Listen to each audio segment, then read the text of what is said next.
අද අපි කතා කරන්නේ මාතර නගරයේ ඉදිවන නිවාසයක් ගැන.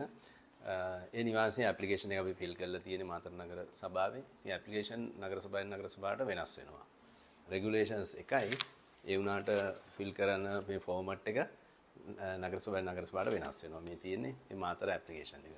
ඉතින් මේ වාසුනාලට දෙන සයිට් එකේ තියන්න prints තියෙනවා. ඊළඟට මේ වගේ papers උත් තියෙනවා. ඊළඟට A1 papers උත් අපි ලබා දෙනවා මේ ආකාරයට. ඉතින් මේ නිවසේ තියෙන විශේෂත්වය තමයි ඉඩම ටිකක් ලොකු ඉඩමක්. පර්චේස් 30ක් විතර තියෙන ඉඩමක්. ඒ වුණාට වටේම ඉඩ අවකාශ වැඩි කළා. වටේම ගස් වවන්න පුළුවන් විදිහට තමයි මේ නිවස සැලසුම් කරලා තියෙන්නේ. ඒතර ගෙදර රස්නේ අඩුයි. ප්‍රේත පාදිර අරන් නැහැ. බ්ලයින්ඩ් නෝල් කරලා නැහැ. ඉතින් මේන්ටෙනන්ස් වලට අල්ල පිටන් වලට යන්න ඕනේ නැහැ. පේන්ට් කරන්න ඒ බ්ලයින්ඩ් නෝල් එකේ ගැටලුවක් වුණාම මේ ඇඩ්ජසන්ට් ලයින්ස් වලට යන්න අවශ්‍යතාවයක් නැහැ.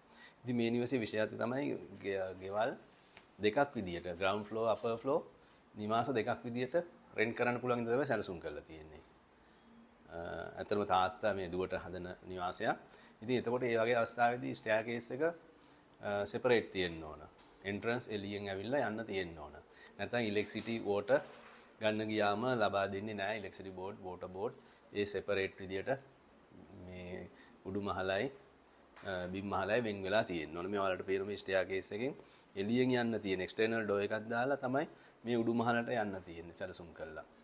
ඒ උඩු මහලත් ඕනනම් අපි සැලසුම් කරලා තියෙන ඉලෙක්ට්‍රිසිටි වෝටර් එක වුණාට අවශ්‍ය නම් මේ රූම් එකක් තියෙනවා ඇතුලේ රූම් සිටින් කිචන් ඒවට සම්බන්ධයක් නැතුව වෙනම ඩෝර් එකක් දාලා තියෙනවා.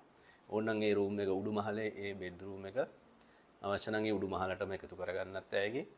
නැත්නම් ඒ රූම් එක වෙන කෙනෙකුට කුලියට දෙන්න පුළුවන් විදියට තමයි සැලසුම් කරලා තියෙන්නේ. ඒතර උඩු මහලත් අපි රූම් එකක් වොෂ්රූම් එකක් වෙනමම සෙපරේට් කරලා තමයි ඩිසයින් කරලා තියෙන්නේ. රූෆ් ස්ලැබ් එක තියෙන්නේ. වහල වලට කැමති නැහැ වියදම් වැඩි හින්දා. මේ රූෆ් ස්ලැබ් එක නිර්මාණය කරාම ගොඩාක් පහසුයි වියදමත් අඩු වෙනවා.